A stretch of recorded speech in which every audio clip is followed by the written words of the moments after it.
할렐루야. 오늘도 이른 아침 예배에 참여하시는 모든 분들을 주님의 이름으로 환영합니다. 어느덧 신년 특별 새벽 기도의 절반의 시간이 흘렀습니다. 남은 기간도 주님을 사모하는 마음으로 열심히 참여해 주시기를 부탁드립니다.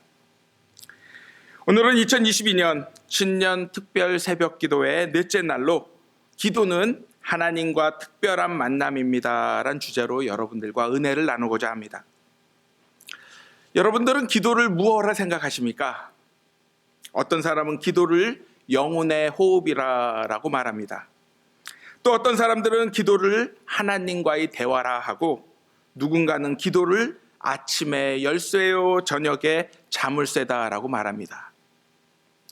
저도 기도를 내 삶 속에서 어떻게 정의를 내리면 좋을까 오늘 말씀을 준비하면서 생각해 보았습니다. 그리고 이렇게 한번 표현해 보았습니다.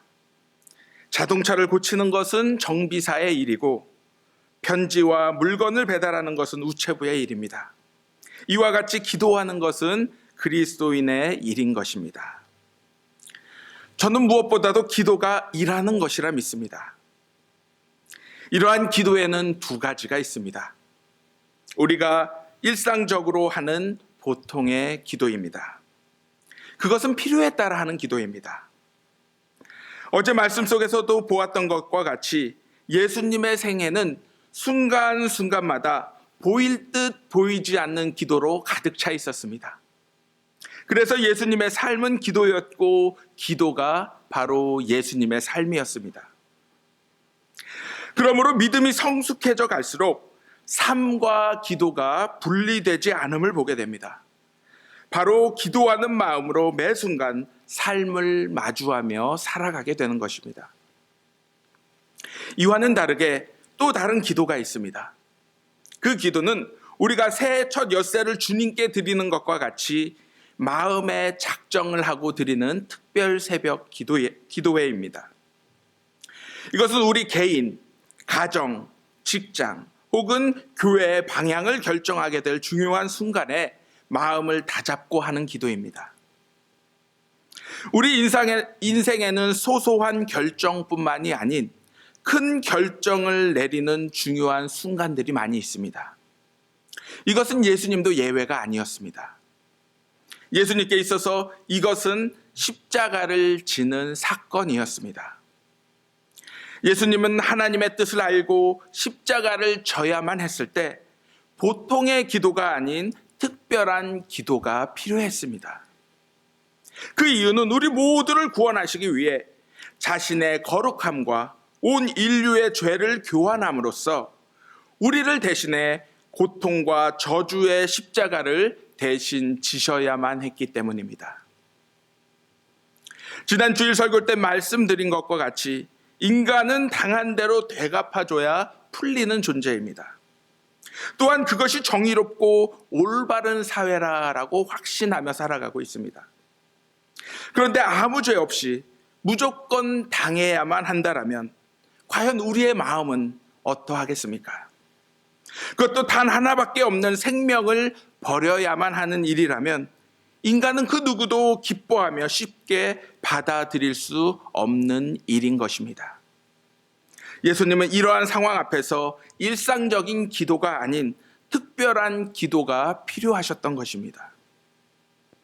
예수님은 평소에 기도하는 습관을 가지고 계셨습니다. 또한 이러한 기도가 중요했기에 제자들에게 너희는 이와 같이 기도하라라고 말씀하시며 주기도문을 알려주셨습니다. 즉 인간의 생각이나 느낌으로 기도하지 말고 원칙과 기준에 맞는 기도를 하길 원하셨던 것입니다.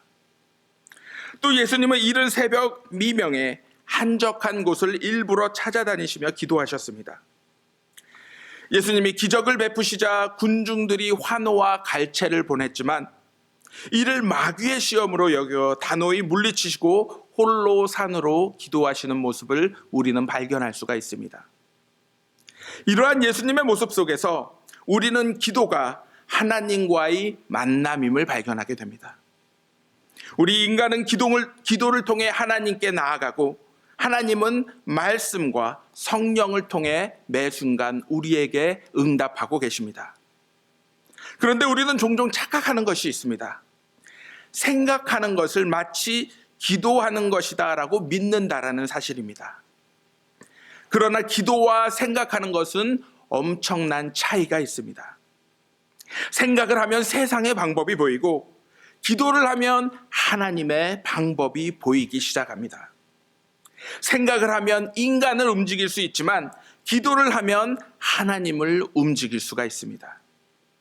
생각하는 사람들은 남을 비판하고 남을 비교하며 열등감에 쉽게 빠져 자신도 죽고 남도 죽이는 삶을 살지만, 기도하는 사람들은 자신을 비우고 자신의 것을 나눔으로써 자신도 살고 다른 사람들을 기쁨으로 섬기며 살리는 삶을 살게 되는 것입니다. 바로 여기에 기도의 비밀이 있습니다. 마귀가 놓은 덫인 비교의식과 열등감의 나락에 빠지지 않고 예수 그리스도와 함께 그분 한 분만으로 만족하며 하나님 뜻 안에서 영광의 삶을 매 순간 살게 되는 것입니다. 예수님은 습관적으로 기도하셨습니다. 그러한 평소의 습관이 예수님을 겟세마네 동산으로 이끄셨습니다. 우리도 평소에 성경을 읽고 기도하고 하나님과 고독의 시간을 보내는 것이 어떻게 보면 낭비와 같이 보이지만, 그것이 결정적인 시간에 우리를 구원하시는 하나님의 손길이 될 것임을 기억하시기 바랍니다. 그러므로 평소에 우리가 어떠한 습관을 우리의 몸에 가지고 있느냐가 중요합니다. 시간을 내어 담배를 피우거나 혹은 지나치게 술을 마시는 습관은 우리를 조금씩 죽이는 습관입니다. 하지만 시간을 내어 성경이나 신앙 서적을 읽는 습관, 기도하는 습관, 말씀을 나누는 습관들은 나를 살리는 것을 넘어 우리의 가족, 우리의 직장, 그리고 우리의 세상을 살리는 출발점이 될 것임을 분명히 기억하시기 바랍니다. 예수님은 습관적으로 기도하러 가시며 제자들을 또한 데리고 가셨습니다. 아마도 예수님은 아직 훈련이 덜 된 제자들에게 자신의 모습을 통해 너희도 이러한 고난이 찾아왔을 때 제일 먼저 해야 할 것은 기도임을 말씀해 주고 싶으셨던 것 같습니다. 예수님이 이곳에서 특별한 기도를 하신 이유는 인간의 본성, 바로 자기 자신과 싸우시기 위해서였습니다. 마귀와 싸우는 것은 어찌 보면 말씀으로 물리치면 됩니다. 그러나 자신과 싸울 때 필요한 것은 진정 기도밖에 없음을 우리는 발견하게 됩니다. 인간의 힘으로 자신의 본성을 꺾는 것은 불가능합니다. 우리 주변에서도 하나님을 잘 믿다가 어느 순간 교회를 떠나게 되는 형제 자매들의 모습을 종종 발견하게 됩니다. 우리의 힘을 너무 과신하지 마시기 바랍니다. 마귀보다도 힘들고 어려운 것이 어찌 보면 우리 자신임을 깨닫고 먼저 하나님 앞에 인정하시기 바랍니다.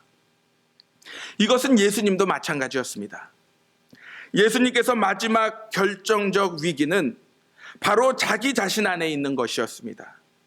즉 예수님이 십자가를 져야 한다라는 사실은 예수님 스스로 그 누구보다 잘 알고 계셨지만, 마지막 임박한 순간 아버지여 이 잔을 내가 피할 방법은 없습니까? 라고 피눈물을 흘리며 기도하셨습니다. 우리들도 때로는 주님의 일을 하다가 자꾸 피하려는 성향이 있습니다. 뒤돌아서려 하고 쉬고 싶어 하고 그만두고 싶어 합니다. 넓은 길도 얼마든지 있고 좋은 길도 있고 편안한 다른 여럿이 존재하고 있는데 왜 굳이 나 혼자 이 험한 길을 가는가? 세상에 많은 그리스도인들이 있는데 왜 하필 내가 꼭 이 길을 걸어가야만 하는가라는 생각이 찾아올 때가 있는 것입니다. 좀 더 폼 잡고 잘 사는 방법이 얼마든지 있는데 세상 사람들 앞에서 좀 더 멋있고 교양 있게 살 수는 없는가라는 생각이 우리의 마음속에 끊임없이 밀려드는 것입니다. 하지만 이러한 시험이 찾아올 때 우리들이 반드시 기억해야 할 사실이 있습니다. 예수님은 멋지게도 혹은 교양 있게도 죽으신 것이 아닌 비참하게 돌아가셨습니다. 자신의 몸은 모두 벗겨진 채 모든 사람들 앞에서 수치스러운 죽음을 당하신 것입니다. 어찌 보면 우리의 가장 큰 문제는 수치를 드러내지 않으려는 데 있습니다.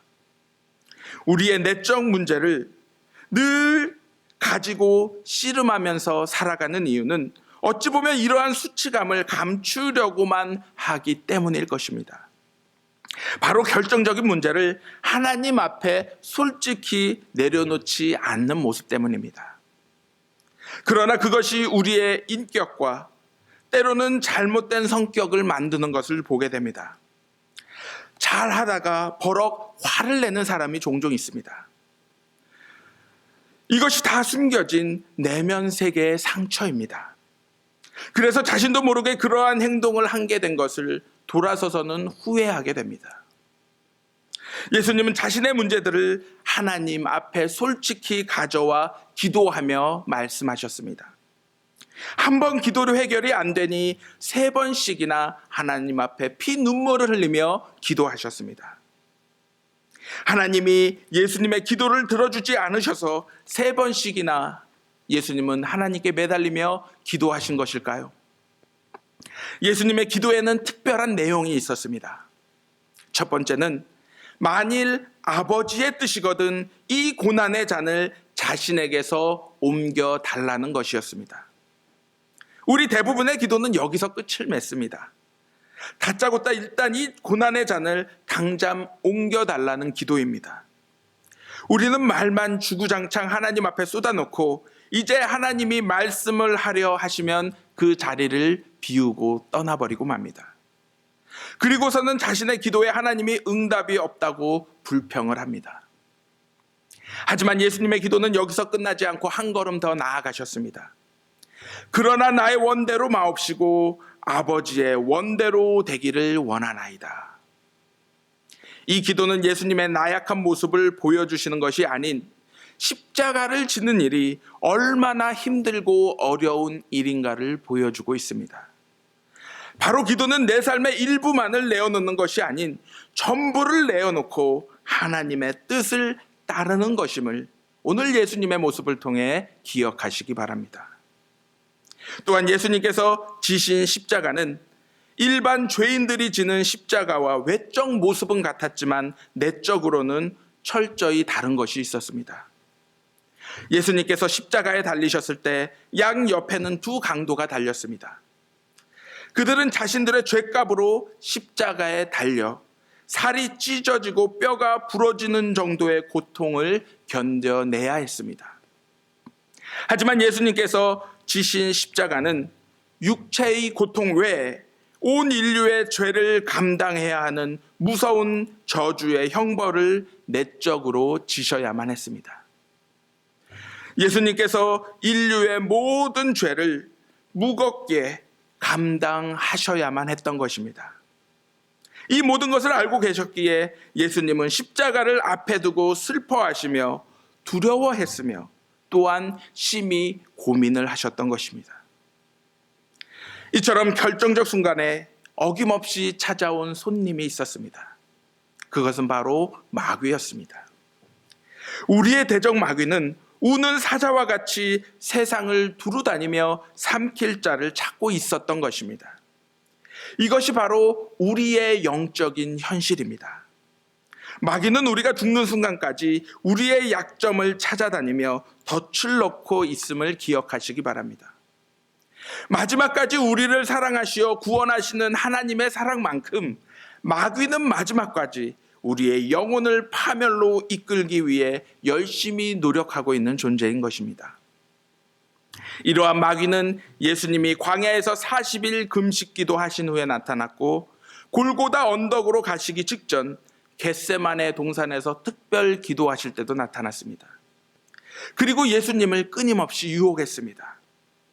꼭 이 십자가를 네가 지어야만 하는가? 어차피 하나님이 인간을 구원하실 방법을 많이 갖고 있으실 텐데 왜 하나님의 아들인 네가 이러한 고통을 받아야만 하는가? 십자가의 고통이 얼마나 무서운 줄 아는가? 그곳에는 하나님조차 계시지 않는 곳이라 사람들이 믿고 있는데 과연 괜찮겠는가? 사탄은 예수님이 가진 인간의 욕망 뒤에 숨어서 십자가의 사명을 이렇게 흔들어 놓고 있었습니다. 하지만 예수님은 사탄의 시험이 올 때마다 하나님 앞에 무릎 꿇고 기도하셨습니다. 그래서 사탄의 시험에 비틀거릴 수가 없었던 것입니다. 우리도 종종 하나님의 뜻에 따라 결정했음에도 불구하고 자꾸 흔들릴 때가 있습니다. 이때 우리가 해야 할 것은 우리의 힘과 지혜를 의지하여 뻣뻣하게 서 있는 것이 아닌 하나님 앞에 무릎 꿇고 기도하는 것입니다. 하나님, 제가 흔들리지 않게 하여 주시옵소서. 계속 이 길을 가게 하옵소서. 이 믿음을 계속 지킬 수 있도록 저를 보호하여 주시옵소서. 바로 시험이 찾아왔을 때 시험에 들지 않게 기도해야 하는 것입니다. 마귀는 인간의 나약한 본성을 이용해 끊임없이 우리를 하나님 앞에서 불순종하게 오늘도 이끌고 있습니다. 그럴 때마다, 그러한 시험이 찾아올 때마다 근심하지 마시고 낙심하지 마시고 제일 먼저 기도하시기 바랍니다.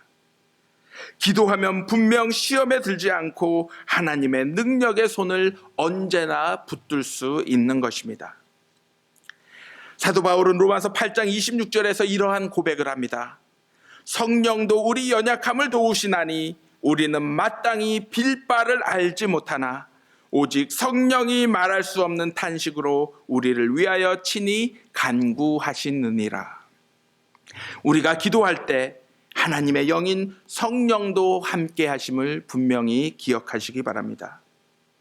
그렇게 기도는 내가 소원하는 것들을 하나님으로부터 얻어내는 것이 아닌 내가 할 수 없는 일을 하는 것이고 내가 갈 수 없는 길을 가는 것이며 선택할 수 없는 선택을 하는 것입니다.